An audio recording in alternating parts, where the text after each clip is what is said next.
Alright guys, this is gonna be more of a rant video that's an opinion piece and a little bit more strange because it's not about gaming, it's more about YouTube's policies recently.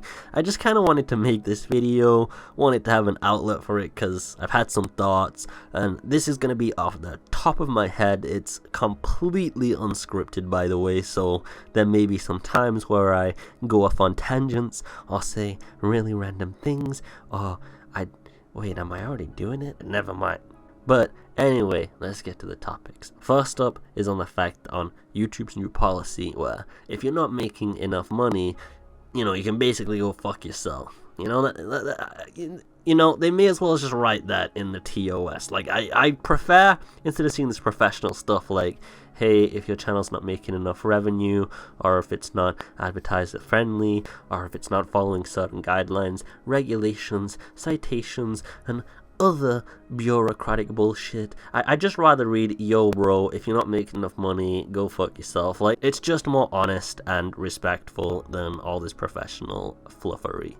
But yeah, YouTube is now deciding that in the December update of the terms of service, which the January update's even better, but in the December one, if you're not making enough money, they can just terminate access to your YouTube account completely. But if that wasn't bad enough, they can actually terminate your access to everything, including like your Gmail account and everything else. So, if you use Gmail for your job, go fuck yourself. Now, you may be wondering, hey, Avid, why are you cussing so much? Are you angry? Are you having a meltdown? Have you turned into some kind of angry cyborg? I just want to make sure this video isn't kid-friendly, so I thought I'd say fuck at least 6 times. We'll really establish this because in point 2, which one I'm going to talk about, is the new Coppa laws, and that's like the child protection laws. We got to protect the kids, by the way, guys. And that is heavily going to affect all of YouTubers. So essentially, in this new policy, if your video is kid-friendly, you're going to get reduced revenue, which doesn't even really make any sense. And you won't be in search results, by the way, and a bunch of other things like that. Like, you won't even be in search results or in the recommended tab, and you'll have 90% reduced revenue. Like, how does that even make any sense? Like, didn't YouTube say in 2018 that you had to be kid-friendly to have advertisers and revenue? And now, if you're kid-friendly, you're not gonna have advertisers and revenue? Like, here's a screenshot from another channel that highlighted this. Like, I just really want to say this, guys. In 2018, everyone was told by YouTube, like, hey, you're not allowed to attack or be toxic, you gotta be kid-friendly, you're not allowed to swear, or else we'll, like, limit your ads. And trust me, I know this because I swear. I cover horror games, which, by the way, in the cutscenes, 99% of the cutscenes is like, fuck, shit, fuck, yeah, shit, fuck. You know why? It's a horror game, and people are fucking scared, they're horrified, they're angry, they're swearing. And essentially, I've been hit by limited ads so many times, and my ad revenue is incredibly low because of that. But you know what? I don't really give a shit because horror games are fantastic and I want to keep covering them. But the point is in 2018, YouTube was like, hey, Avid and other content creators, that type of shit, we ain't dealing with that. We ain't happy with that. You guys can go fuck yourselves, right? You gotta make kid-friendly content. Somehow you gotta make those games where people are being torn in half and eaten alive by zombies, and where you see innocent people being shot and shit. Yeah, you need to make that shit kid-friendly, by the way. I mean, we're like, alright, I'll try to stop cussing, and I'll animate my game so that it basically turns into a dating simulator.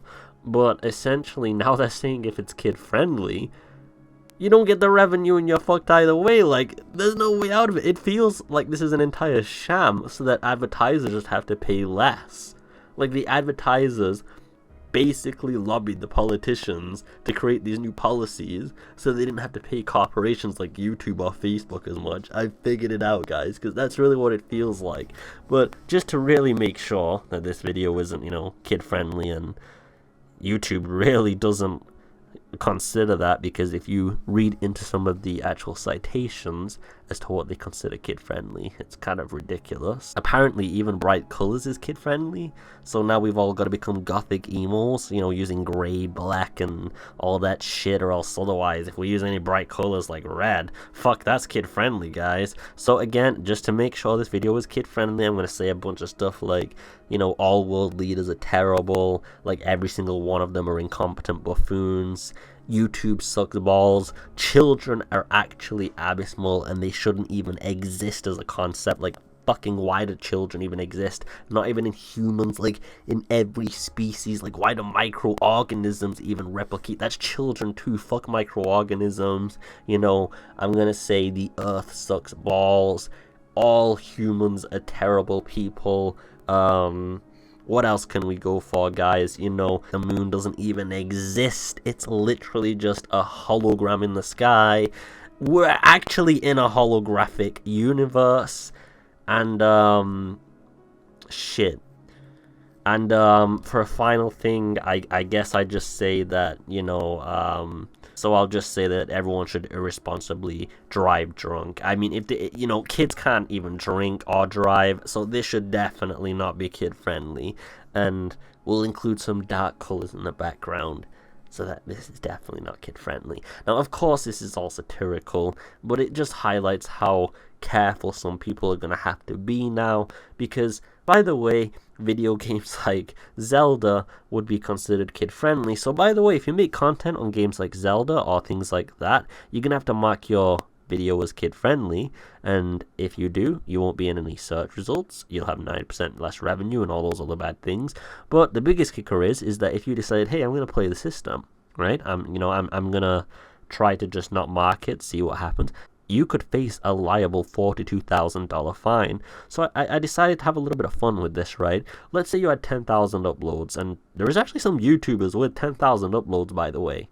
By January, when this law actually goes into motion, you are going to have marked all your videos. So it's not just new videos, it's going to be old videos as well.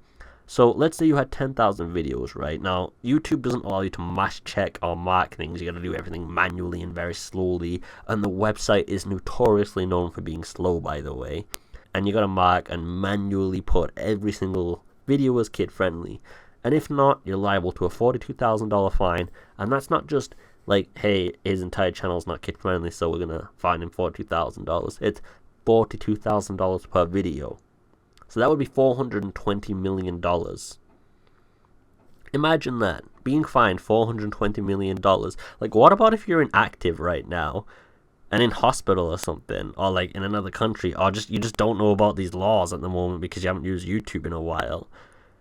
Imagine getting a $420 million fine and then finding out that there are murderers and rapists that just got away with it in the US and like didn't even get any fine or jail time. And because you had some YouTube videos up, you've got a $500 million fine. I mean, that's the USA in 2019. That is actually a perfect representation. We literally have a case where a police officer kills an innocent person, and we get to see the camera footage on YouTube or other websites, and we can clearly see the officers in the wrong, and they get to continue their job, and they're paid completely. They get like 2 months of paid leave, so they basically get a vacation for murdering somebody, right? But hey, if you have an inactive YouTube account that you forgot about, that, you know, had tons and tons of uploads, even if it's just like 0 views per upload, you can get a $500 million fine. You know, Amazon doesn't even pay $1 in tax. But, you know, you can get $500 million fine for those 0 view videos because they weren't kid friendly. Like, what kind of 16th century politics are we getting into here? Like, this isn't even something like liberal or leftists or conservatives or, you know, any other political paradigm or subsect. This is something that everybody should be able to agree on. Is just absolutely stupid. Like, I really hope that there's no diversity here, because I do know a lot of people have different political opinions. There's a lot of bias and things like that, and diversity is the tactic that both sides are taking, and honestly I feel bad about that. But on this one specific note, come on guys, we can all agree that this is absolutely stupid. I mean, listen, if you have bright colors in your video, right, and your video game is like Dying Light 2, it could be considered kid friendly, and because of that you could essentially get a fine. If you had an inactive YouTube account that's just full of random videos of you dancing and you didn't mark them as kid friendly because you didn't decide to go back, you could have a $500,000 fine. Like, what is the USA coming to when police officers can get away with murdering, people are getting off with all sorts of corruption, companies aren't even being taxed a single dollar while they literally make trillions in profits per year, you know, the entire environment's being fucked. But you know what? YouTubers and content creators and protecting the children with these $42,000 fines from really stupid laws, that's the important stuff, right? Like, come on guys, we all agree this is stupid, right? It's as stupid as when politicians say, hey, when somebody goes and plays Grand Theft Auto 5, if they go and, you know, have sex with a prostitute in game and then go and shoot down a bunch of civilians, that person should be probably put on a list for a future murder suspect. Like, that's obviously stupid when politicians try to say that video games cause violence, and this just is like 10 times worse of an issue. Now, if you thought it ended there, you know, and we were just about to go, hey guys, take it easy and peace, no, not really. It gets even worse, and that's kind of the funny part. Like, I guess the only way to take this without insanity is to find some humor in it, but they say and are other laws, like if you look at it highlighted here. So essentially, let's just go through this for a second. Now, I'm sure some of the viewers here would have gone through some legal issues in their past, and I'm sure with their solicitors, lawyers, or whatever country you're from, what you call them, you would have been told how many interpretations of existing laws, how many variables and other things come into play, and it comes into the thousands just for a single, even simple case.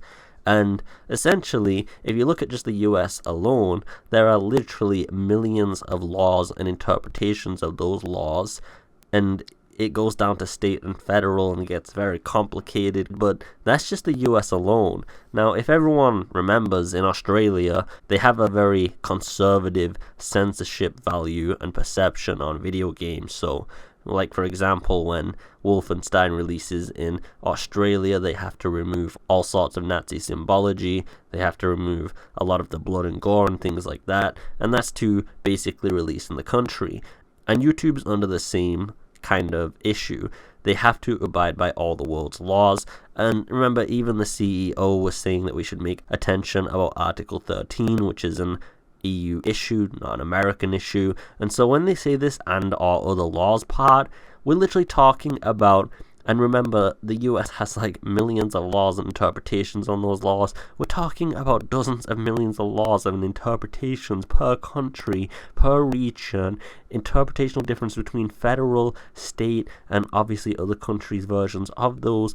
And Jesus Christ, YouTube just says and or and leaves it at that. Like, we've got dozens of millions of variables, and YouTube thinks and or is just like an acceptable statement on this. Like, how is that even acceptable? At this point, running a YouTube channel is basically running a criminal enterprise almost. But anyway, I hope you guys do donate to my Patreon, because it seems like the only essential way I can continue without becoming a YouTube video criminal, and I really do mean that. I do need those Patreon donations. I think things are getting pretty severe and horrific for the future. I know I've kind of made fun of this issue, but it is actually extremely severe, to be honest. I can't actually implicate how big this issue is. And if you do look at the above picture, it is kind of funny how hypocritical the YouTube CEO is, and I can't actually implicate how much hate I have for this woman, because, you know, she's just a PR woman. She says the things that everybody wants to hear, but then when we actually see the policies and the terms of service updates, it's kind of the complete opposite. And the thing is that Apple actually does fight laws. Just as an example, there was a terrorist in the US that had a phone that had essential data to it, and Apple refused to give the FBI access to it. And although that might be a bad example, I'm just showing how companies can't fight the US and even the government and federal agencies, and YouTube kind of just caves in. And look at that headline. Just look at it. But I just hope you're having a beautiful day as always. Please like the video if you feel that it's educated you in any way. And if you didn't feel like it educated you and it was shit, like it anyway. Take it easy, and peace.